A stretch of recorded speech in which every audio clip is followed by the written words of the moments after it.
Dear students and hello friends, welcome to my YouTube channel CKP Chemistry Classes। इस video में इस साल NEET में केमिकल बॉन्डिंग से जो क्वेश्चन आए थे वो मैं डिस्कस करने जा रहा हूँ। तो फर्स्ट क्वेश्चन है statement 1, a hypothetical diatomic molecule with bond order 0 is quite stable। Statement 2, as bond order increases bond length increases। Choose the correct answer. इसमें स्टेटमेंट दिए गए उसको हमें देखना है कि कौन स्टेटमेंट करेक्ट है या इनकरेक्ट है, उसके अकॉर्डिंग ऑप्शन आपको टिक करना है। तो स्टेटमेंट 1 अगर आप देखें, hypothetical diatomic molecule with bond order 0 is quite stable. Bond order 0 का मतलब कोई बॉन्ड नहीं बन रहा है, तो मॉलिक्यूल इज अनस्टेबल, तो ये स्टेटमेंट फॉल्स है। Okay. Statement 2, as the bond order increases bond length increases। Bond order और बॉन्ड लेंथ रेसिप्रोकल रिलेशन होता है। Bond order is inversely proportional to bond length.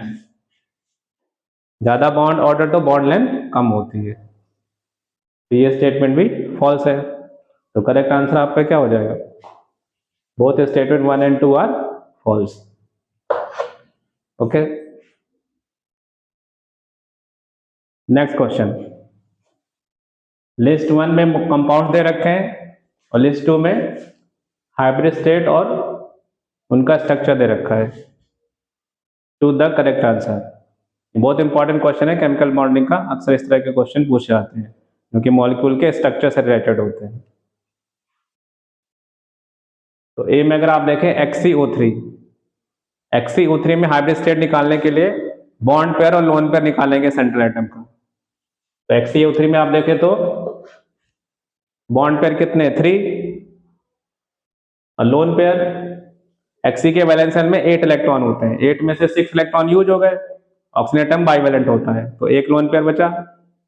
ये 3 बॉन्ड पेयर 1 लोन पेयर का case हुआ। 3 bond pair 1 lone pair. अब total sum अगर 4 है bond pair plus lone pair का, तो हाइब्रिड स्टेट होती है sp3। इसका स्ट्रक्चर क्या होगा? 3 बॉन्ड पेयर 1 लोन पेयर के केस में स्ट्रक्चर होता है pyramidal structure.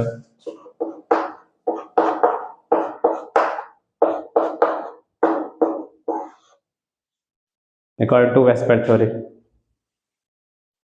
B XCF2 bond pair 2, lone pair Xe के वैलेंस शेल में 8 इलेक्ट्रॉन, उसमें से 2 बॉन्डिंग में यूज हो गए, तो 3 लोन पेयर बचे। 2 bond pair and 3 lone pair, total sum 5, तो हाइब्रिड स्टेट हो जाएगा sp3d।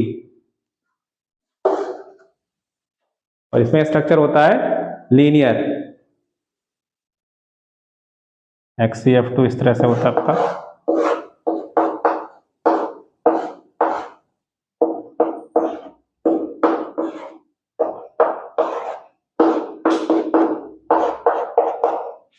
To bond pair and 3 lone pair, 3 lone pair एक दूसरे के इफेक्ट को कैंसिल कर देते हैं, linear.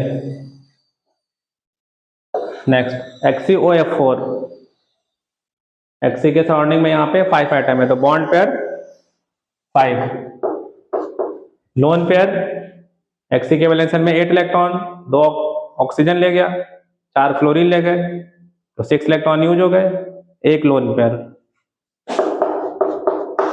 5 bond pair 1 lone pair, तो टोटल सम 6, यानी हाइब्रिड स्टेट हो जाएगी sp3d2।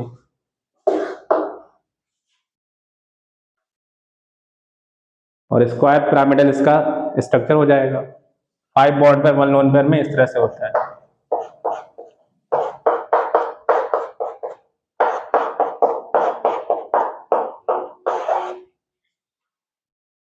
Next D XCF6 bond pair 6,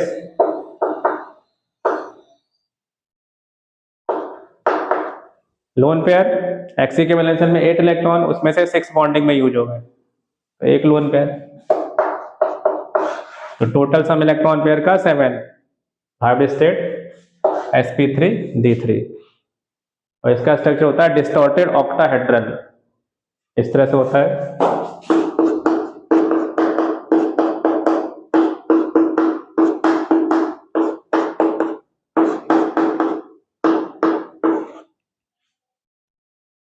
तो करेक्ट आंसर आपका हो जाएगा,